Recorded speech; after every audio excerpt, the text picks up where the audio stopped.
सामने एक व्यक्ति को देख रहे हैं तो हमें लगता है कि ये जो शरीर है ये व्यक्ति है, यही लगता है। इसमें कभी भी न संदेह होता है न कोई प्रश्न पैदा होता है। लेकिन यदि आप विचार करोगे तो विचार ये समझ में आता है कि शरीर रहते हुए भी तो कभी ये शरीर जैसा काम नहीं करता। मर गया है तो शरीर, फिर वो वैसा काम क्यों नहीं कर रहा है जैसा पहले करता था। तब पता लगता है कि इस शरीर के साथ कोई और भी है जिसका इससे संबंध है, तब ये काम कर रहा है। हम फिर शरीर को देखते हैं तो देखते हैं ये शरीर तो है, लेकिन ये शरीर में कुछ अलग अलग चीजें हैं जिनको हम इंद्रियां कहते हैं। आंख है, नाक है, कान है, हाथ है, पैर है, ये काम करते हैं, लेकिन इनका काम करने का ढंग एक से दूसरे का अलग है। हाथ कभी करता है, आंख कभी करती है, पैर कभी करता है, तो इसका मतलब ये सब एक नहीं है। वास्तव में ये सब अलग अलग हैं। तो इस एक में ये इतने अलग अलग हैं, तो ये इतने अलग अलग हैं, क्या ये अलग अलग रहते हुए चल रहे हैं या इनको कोई एक चला रहा है? तो समझ में क्या आता है? पैर में कांटा चुभा, पैर एकदम उठता है, किसने कहा उठाने के लिए? हाथ जाता है, आंख उसे ढूंढती है, हाथ उसे खींचता है, मन में संतुष्टि होती है। इसका मतलब फिर पता लगा कि यहां और कई काम हैं। पैर उठाया, हमने क्या किया मालूम नहीं, पर उठ गया। हाथ वहां पहुंचा, हाथ और पैर से अकेले से बात नहीं बनती, तो आंख गई और वहां फिर ये सारा काम हुआ। लेकिन इससे अकेले आंख का, अकेले पैर का, अकेले हाथ का कोई संबंध है क्या? हाथ को क्या लाभ हुआ? कुछ भी नहीं हुआ। आंख को कोई लाभ हुआ? नहीं हुआ। पैर में से कांटा निकल गया, लेकिन संतुष्टि कहीं और हुई। तो पता लगा हाँ ये भी बहुत सारे अलग अलग हैं, लेकिन ये काम जो कर रहे हैं ना, इनमें तालमेल है। और तालमेल जो है वो योजक के बिना नहीं होता। जिसको आप संयोजक कहते हो, वो योजक के बिना नहीं होता। तो आंख का, पैर से, हाथ से, नाक से, कान से जो तालमेल है, लगता है कि ये सब अलग अलग हैं, लेकिन इनका कहीं तालमेल है। तो उसका तालमेल कौन कर रहा है? तो जो एक कर रहा है वो कौन हो सकता है? तो इसमें सोचने की बात क्या आती है? आंख से हम देखते तो हैं, लेकिन कई बार हम देखते हुए नहीं देखते। वस्तु सामने है, आंख भी ठीक है, प्रकाश भी है, कोई पूछता है आपने देखा? नहीं देखा। ये क्या हुआ? हम तो कहते हैं आंख देखती है। आप यदि कैमरे को ऑन करके रख दो तो कुछ न कुछ खींचता तो रहेगा वो, भले ही आदमी उसको कुछ कह रहा है या नहीं कह रहा है। लेकिन यहां आंख खुली है, प्रकाश है, लेकिन वो नहीं देख रहा है। आप उससे पूछते हैं देखा? नहीं देखा। क्यों? बोले मेरा मन नहीं हुआ था उधर, मेरा मन कहीं और था। इसका मतलब इन वस्तुओं से काम लेने वाला कोई और है, तो उसको सामान्य भाषा में हम मन कहते हैं। इसका मतलब आंख काम कर रही है, पैर काम कर रहे हैं, कान काम कर रहे हैं, नाक काम कर रही है, जबान काम कर रही है, हाथ काम कर रहे हैं, पैर। लेकिन हम काम तब करते हैं जब हमारा मन इनके साथ जुड़ा हुआ होता है। तो पता लगा ये बहुत हैं और इनके ऊपर एक मन है। अब सोचने की बात क्या है कि मन जिनके साथ काम करता है उनसे उनका संबंध क्या है? जो जिस जैसा होता है वो उसके बारे में जानता है, जानकारी ले सकता है। हम एक आदमी को काम के लिए रखते हैं, वो आदमियों से मिलता है, आदमी से काम आता है, दूसरे आदमी को देता है। एक को हम मालिक कहते हैं, एक को हम आयोजक कहते हैं, एक को हम ग्राहक कहते हैं, या कोई पात्र कहते हैं। तो मन करवा रहा है, मन करने वाले से लाभ ले रहा है। तो प्रश्न ये उठता है किसके लिए? अपने लिए क्या? यदि अपने लिए तो फिर ये मानना पड़ेगा कि जैसी ये चीजें हैं वैसा ही वो भी है। कैसे? आंख है तो आंख जड़ वस्तु है। जड़ चेतन तो समझते हैं, बच्चे नहीं समझते हमारे। समझते हो? नहीं समझते। कितनी अच्छी बात। इसके लिए बच्चों के लिए इसका शब्द है लिविंग और नॉन लिविंग। मतलब ये हाथ पैर लिविंग है कि नॉन लिविंग है? लिविंग है ना, पक्की बात। मुर्दे के क्यों नहीं चलते? मुर्दा जानते हो? आदमी मरने के बाद देख सकता है कि नहीं देख सकता? क्यों? तुम तो लिविंग कह रहे हो। हाँ, मुर्दे को खीर खिलाकर देखो, उसे मीठी लगेगी कि नहीं लगेगी? मेरे ख्याल से तो लगेगी, क्योंकि जीभ तो ठीक ठाक थी। लगेगी ना, क्योंकि जीभ लिविंग है। ये बात सच है कि झूठ?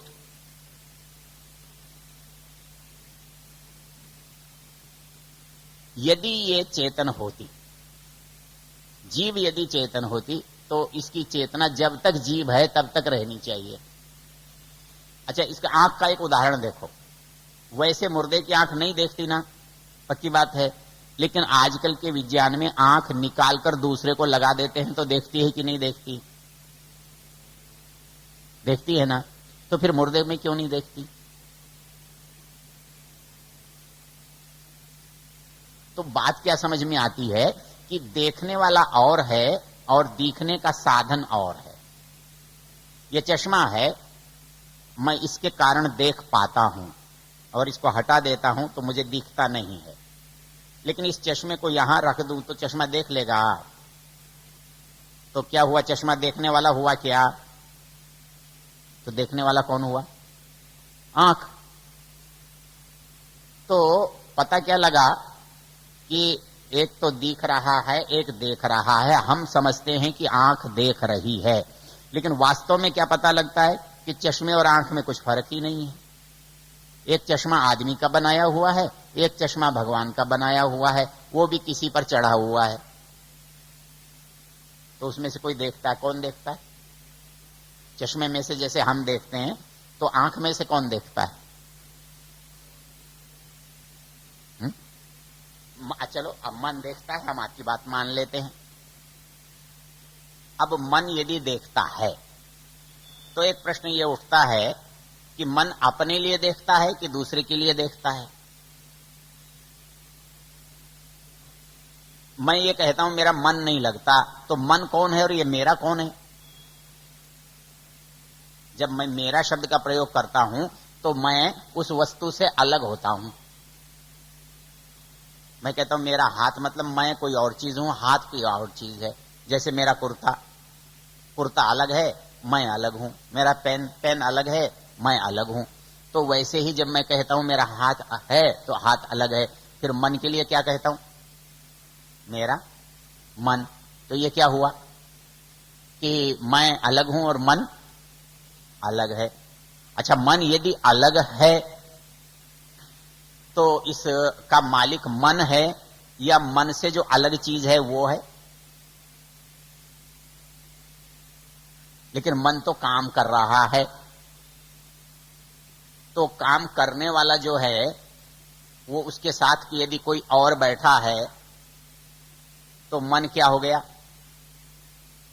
बीच का साधन हो गया, नौकर हो गया, सेवक हो गया, काम करने वाला हो गया। अच्छा, इसकी विशेष बात क्या है? विशेष बात क्या है कि मन जो है वो जड़ है या चेतन है, ये समझने की बात है। क्या विचार है, मन जड़ है कि चेतन है? मन जड़ है या चेतन है? चेतन लगता है ना। तो फिर इसके साथ अंदर जिसके लिए मन काम कर रहा है वो जड़ है कि चेतन है? मेरा मन कहने वाला जो व्यक्ति है वो मेरा कौन है? वो जड़ है कि चेतन है? वो जड़ है। तो कोई दीवार मुझे कह सकती है काम करने के लिए?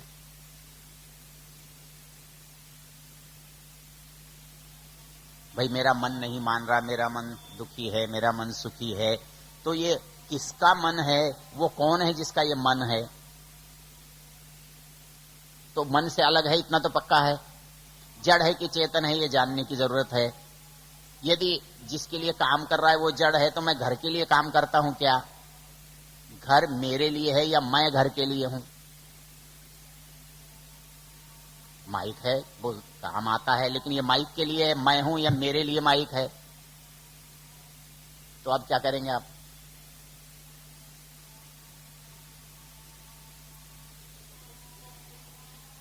तो दो चेतन हैं, तो एक जगह दो मालिक कैसे रहेंगे?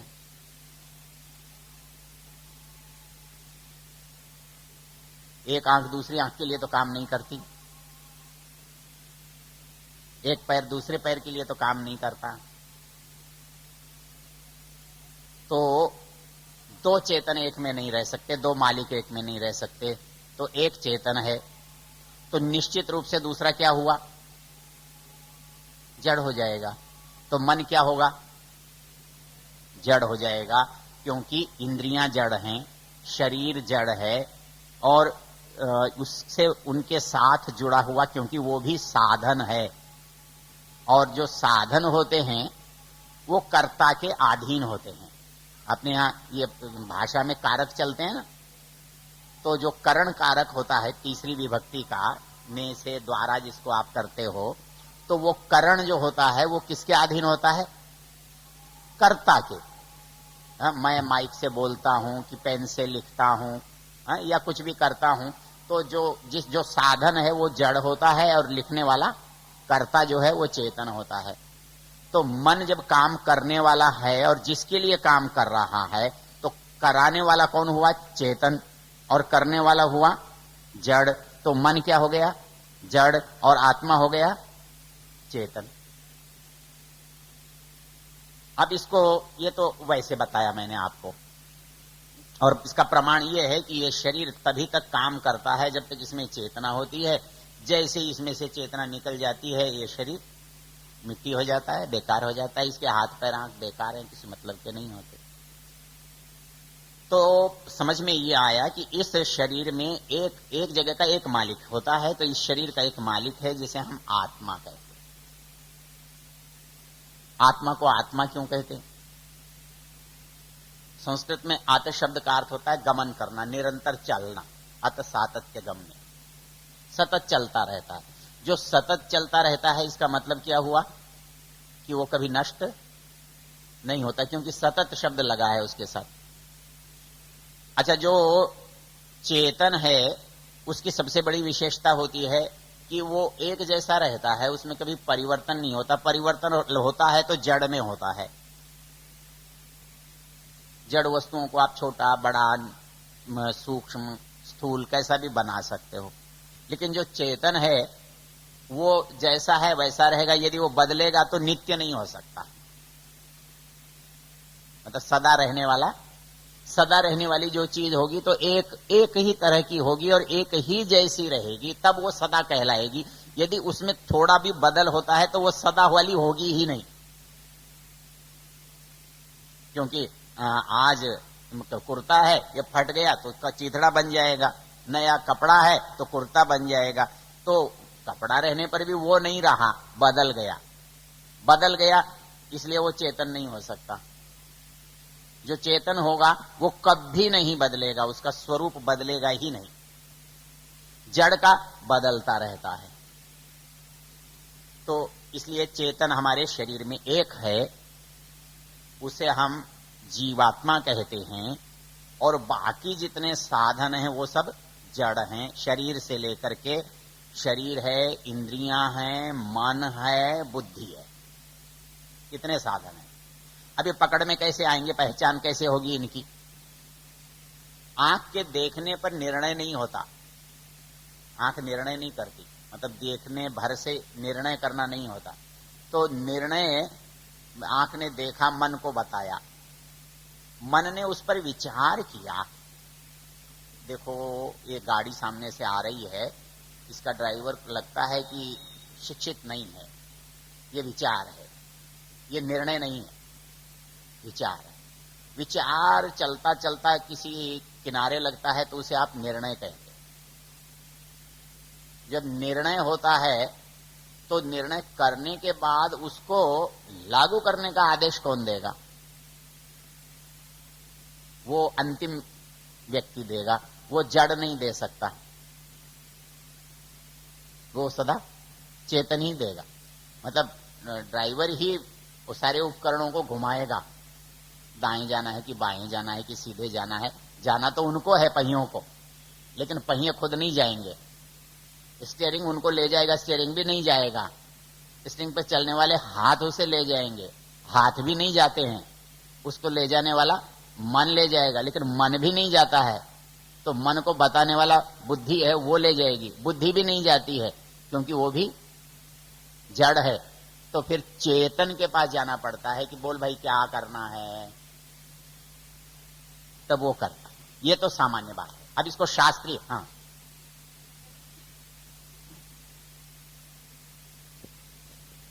चेतन जो मालिक है, जैसा आपने बताया सभी जड़ का, तो आपका चेतन, मेरा चेतन, इनका चेतन, फिर निर्णय अलग अलग क्यों होते हैं? हम चेतन भिन्न भिन्न हैं। हाँ, हम चेतन भिन्न भिन्न हैं, मतलब चेतन दो सत्ता है इस संसार में। वो कैसे पता लगता है? उनके काम से। जैसे इस शरीर पर किसका चलता है? मेरा चलता है, वो मैं इस शरीर का अधिकारी चेतन हूं, लेकिन इस संसार पर मेरा नहीं चलता। और जब आपका शरीर खत्म हो जाए तो आपका चेतन कहाँ जाएगा? वो जन्मांतर में जाएगा। मतलब हमने यहाँ पुनर्जन्म है ना जी, तो वो पुनर्जन्म के लिए जाएगा। वो बड़ी अच्छी चर्चा है, अभी करते हैं, उसका जवाब भी दूंगा। अब ये एक सामान्य बात मैंने समझाई, इसको आप शास्त्रीय दृष्टि से समझ लो। हमारे यहाँ जो दर्शन जिस बात को कहते हैं, ये बात तो हमने व्यवहार की दृष्टि से देख ली कि ऐसा ऐसा होता है। तो होता क्या है कि जब चीज सामने दिखाई देती है तो हम इसका निर्णय करते हैं, ये मकान है तो एक दिखाई दे रहा है, लेकिन इस पर विचार करके देखा तो इसमें सीमेंट दिखता है, लोहा दिखता है, बिजली दिखती है, कपड़ा दिखता है, बहुत सारी चीजें दिखती हैं। फिर इनको और छोटा करेंगे तो उससे भी बहुत अधिक दिखेंगी। ईंट अलग दिखाई देगी, छड़ अलग दिखाई देगी, रेत बजरी अलग दिखाई देगी, तो हमारे को समझना बड़ा मुश्किल होगा। तो फिर हम क्या करेंगे? एक जैसी चीजों को एक जगह कर देंगे। लोहा हम निकाल देंगे, लकड़ी हम निकाल देंगे, पत्थर हम निकाल देंगे, इस तरह। तो आप इस संसार को देखते हैं तो एक दिखाई देता है या अनंत दिखाई देता है, पता नहीं कितनी तरह का दिखाई देता है। लेकिन इसको एक तरह की चीजों को एक ढेर में डाल दो तो पूरे संसार को कैसे बांट सकते हो बताओ? मतलब बाकी चीज एक जैसे गुण जो हैं वो एक ढेर में चले जाएं। संसार में ऐसा विभाजन करने पर कैसा दिखाई देगा? कितने विभाजन बनेंगे? कितने बन सकते हैं? एक खंबा है, एक मैं हूं, हम दोनों में कोई समानता है या अलग अलग है?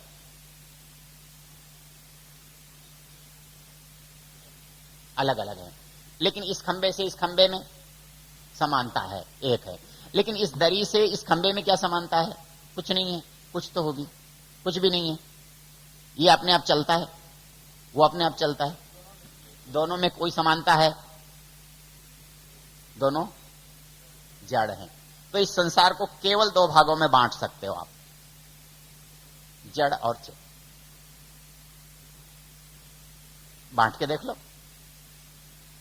मतलब इसको बहुत आसानी से कोई भी पकड़ सकता है कि भाई संसार दो तरह के पदार्थों की चीज है, रचना है, एक जड़ है, एक चेतन है। समस्या कहां आती है पता है? कि मैं चेतन आपके चेतन से अलग क्यों हूं? अलग हूं क्योंकि आप जब अच्छा सोचते हैं तब मैं बुरा सोचता हूं। यदि हम दोनों एक होते तो एक जैसा सोचते। सब एक साथ पैदा नहीं होते, सब एक साथ मरते नहीं, सब एक जैसा सोचते नहीं, सब एक जैसा करते नहीं। इसका मतलब क्या है कि हम एक नहीं हैं। यहां संकट आएगा आपको, क्योंकि यहां झगड़ा क्या पड़ेगा? वो अद्वैत और द्वैत का पड़ेगा। अब मोटी मोटी दूसरी बात क्या है तो क्या दुनिया हम में से किसी ने बनाई है? दुनिया जड़ तो है, तो अपने आप तो नहीं बन सकती। इसको कोई बनाएगा तब बनेगी, तो फिर बनाने वाला फिर चेतन होगा। तो हम अब नहीं बना सकते, तो ऐसा हो सकता है कि हम सब मिलकर बना लें? ऐसा भी नहीं हो सकता। जो बना रहा है उसका हमको पता भी नहीं है, उससे हमारा और कोई संबंध तो नहीं है। एक संबंध है कि वो भी चेतन होना चाहिए और हम भी चेतन हैं। इसका उदाहरण देता हूं बहुत आसानी से। हम अपने आप को जीवात्मा कहते हैं ना, उसे क्या कहते हैं? परमात्मा कहते हैं। मतलब दोनों में अंतर भी है और दोनों में समानता भी है। आत्मा की तो दोनों में समानता है, अंतर क्या है? जीव जो है वो सूक्ष्म है और वो परम मतलब बड़ा है। दोनों में एक अंतर है। दूसरा है, हम क्या कहते हैं? ईश्वर का अर्थ होता है स्वामी, मालिक। ईश्वर हम भी हैं छोटे मोटे, कोई अपने घर का है, कोई अपने सामान का है, कोई अपने धन का है। हम उसे क्या कहते हैं? इसी से शब्द बनाओ, परमेश्वर। तो एक शब्द ही उसकी सत्ता सिद्ध करता है। हम ईश्वर हैं, ईश्वर और लोग भी हो सकते हैं, लेकिन वो क्या है? परमेश्वर। एक शब्द है पिता, वो क्या है?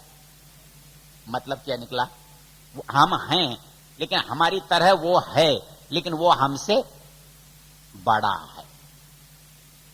इसमें कोई बुद्धि की बात नहीं है ना, झगड़ने की, समझने की कोई भी नहीं, बड़ी सीधी सीधी बात है। तो इसका मतलब दो सत्ताएं हैं, एक जीव की और एक ईश्वर की। हाँ, बताते हैं, बहुत आसान है। मानने का तरीका क्या है? हम ऐसा कर सकते हैं, दोनों को एक मान लेते हैं। हमारे पास विकल्प है, सोच कर देखते हैं। हम दोनों को एक मान लेते हैं, फिर क्या होगा? चलो दोनों को एक मानते हैं, तो दोनों के गुण क्या होने चाहिए? समान होने चाहिए। हम मूर्ख हैं, क्या वो भी मूर्ख है? हमारी जानकारी तो थोड़ी है, तो क्या भगवान की जानकारी थोड़ी है क्या? नहीं। हम छोटे से मकान में रहते हैं, वो भी यहां रहता है? नहीं। मतलब हमारे लिए शरीर है, पर्याप्त है, उसको भी इसी में रख लेंगे। क्यों? यदि रख ले तो हमारा सीमा जो है हमारे शरीर तक है। कोई काम मुझे करना है तो मुझे हाथ पैरों की जरूरत पड़ती है, और हाथ पैर मैं नहीं हूं। क्या है हाथ पैर? क्या है? जड़ हैं होने से साधन है। मतलब कलम में और हाथ में कुछ ज्यादा अंतर नहीं है। ये जीव के सीधे कब्जे में है और वो द्वारा कब्जे में है, बस इतना ही अंतर है। साधन ये है, साधन ये है। इसलिए हम वो हो सकते हैं क्या? ये विचारों को बदलना बड़ा मुश्किल होता है। जो मान्यता मस्तिष्क में पहले बैठ जाती है ना, वो बदलती नहीं है, और बदलने की जरूरत भी नहीं है। लेकिन सोचने में कभी आपत्ति नहीं है, सोचने में छूट है। तो अब एक बात समझने की है। समझने को व्यवस्था के लिए बहुत आसान परिस्थिति बन जाती है। क्या? कि भाई इस संसार में दो पदार्थ हैं, जड़ और चेतन। ठीक है। फिर एक विभाजन और हो जाता है कि चेतन में दो पदार्थ हैं, एक जीवात्मा और एक परमात्मा। अब आप इस संसार को बनाओ, आपको कहीं आपत्ति नहीं आएगी, कोई कठिनाई नहीं आएगी। अच्छा, अब एक समस्या क्या होगी कि जैसे अद्वैत वेदांत में ब्रह्म ही सब कुछ है, जड़ भी वही है, चेतन भी वही है, मैं भी वही हूं, आप भी वही है, एक मान्यता है। और ये मान्यता सही और गलत के झगड़े में नहीं पड़ते। क्या होता है कि कोई चीज एक परिस्थिति विशेष में ठीक होती है, लेकिन एक अवस्था विशेष में गलत होती है। जैसे अद्वैत जो है, ये नहीं होता तो शब्द ही नहीं बनता। दुनिया में कोई शब्द है, इसका मतलब उसकी सत्ता भी है। यदि आपने दर्शन पढ़ा हो तो एक बहुत मजेदार दर्शन की पुस्तक है न्याय कुसुमांजलि। आपने सुना? नहीं, विज्ञान के विद्यार्थी रहे आप, इसलिए आपको पता। वो दर्शन आत्मा की सिद्धि के लिए जितने दुनिया में तर्क हो सकते हैं ना, वो सब उसमें है। और वो बौद्धों के समय में लिखी गई थी, जब बौद्ध नास्तिक होते हैं। तो उसमें बहुत सारे तर्क दिए हैं। उसमें एक छोटा सा तर्क दिया है कि ईश्वर है, ये कैसे पता लगता है कि दुनिया में एक संख्या का अस्तित्व है। जब तक दुनिया में कोई वस्तु एक न हो, तब तक एक नाम का शब्द नहीं बन सकता।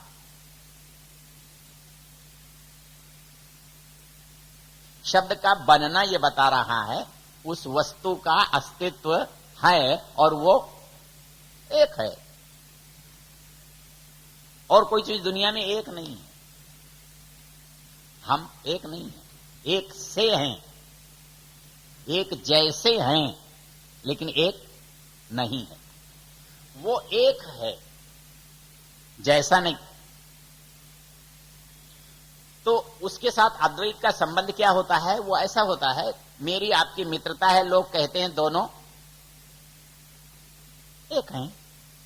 ये झूठ भी है और सच भी है। सत्ता की दृष्टि से हम दो हैं, लेकिन व्यवहार की दृष्टि से ये हम एक ही हैं। हमको कोई बात किसी ने कह दी तो वो आपको कह दी मान ली गई, आपको कह दी तो हमको कह दी मान ली गई।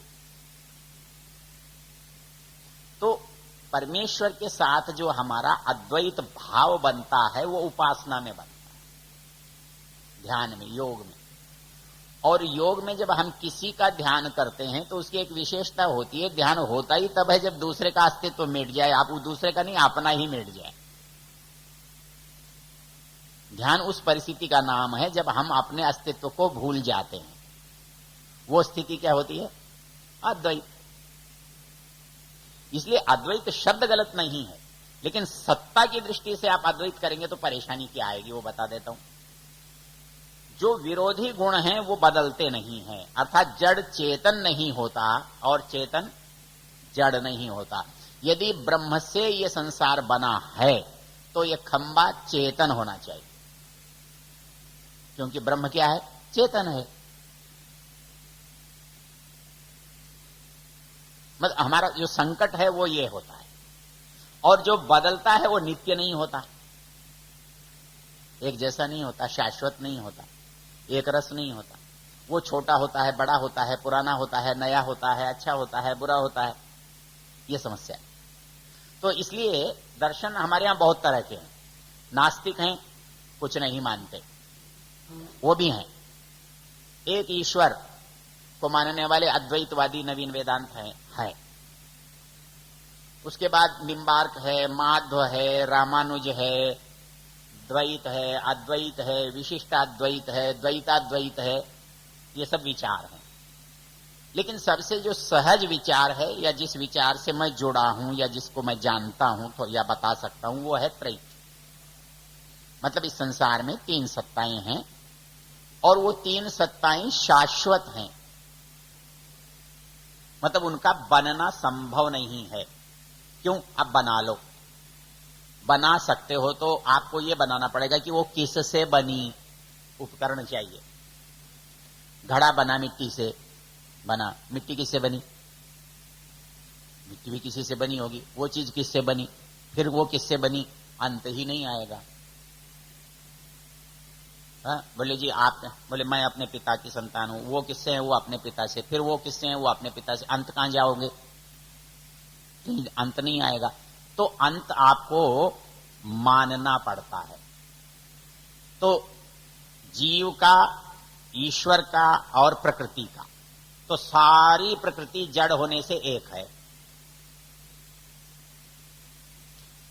ईश्वर एक और नित्य होने से चेतन है। जीवात्मा नित्य है, चेतन है, किंतु अणु है, छोटा है। यह एक सामान्य धरातल है जिस पर यह संसार की रचना होती है। यह है। अब मूल चीज क्या है? जीवात्मा तो बदलता नहीं, फिर ये बुद्धि क्या बला है? मन क्या है? शरीर क्या है? आप शरीर से यात्रा शुरू करो, पहुंच जाओगे। शरीर जड़ है ना, तो जड़ चीजों से बना होगा। रोटी खाते हैं, बनता है, रोटी नहीं मिलती बिगड़ जाता है। कपड़े से बचता है, तो गर्मी सर्दी बचाने के लिए कपड़े की, क्योंकि ये बना जिन चीजों से है उन्हीं से बढ़ता है और उन्हीं से घटता है, इसलिए ये भौतिक है। अच्छा, हमारी आंख भी उन्हीं से बनी है, वो भी भौतिक है। थोड़ा और इतना अंतर पड़ता है कि कोई चीज बहुत सूक्ष्म होती है, जिसको आप फाइन कहते हो, रिफाइन कहते हो, कुछ अच्छा कहते हो, वो चीजें होती हैं। तो आत्मा न तो बदलता है, न उसमें कुछ घटता बढ़ता है, वो जैसा है वैसा ही रहता है। तो इस शरीर और आत्मा के बीच में संबंध कैसे बनेगा, इनका तालमेल कैसे होगा? तो पहली चीज होगी शरीर, फिर इसमें काम आने वाली इंद्रियां, फिर इंद्रियों को संभालने वाला मन, मन को चलाने वाली बुद्धि, बुद्धि आत्मा के अधीन।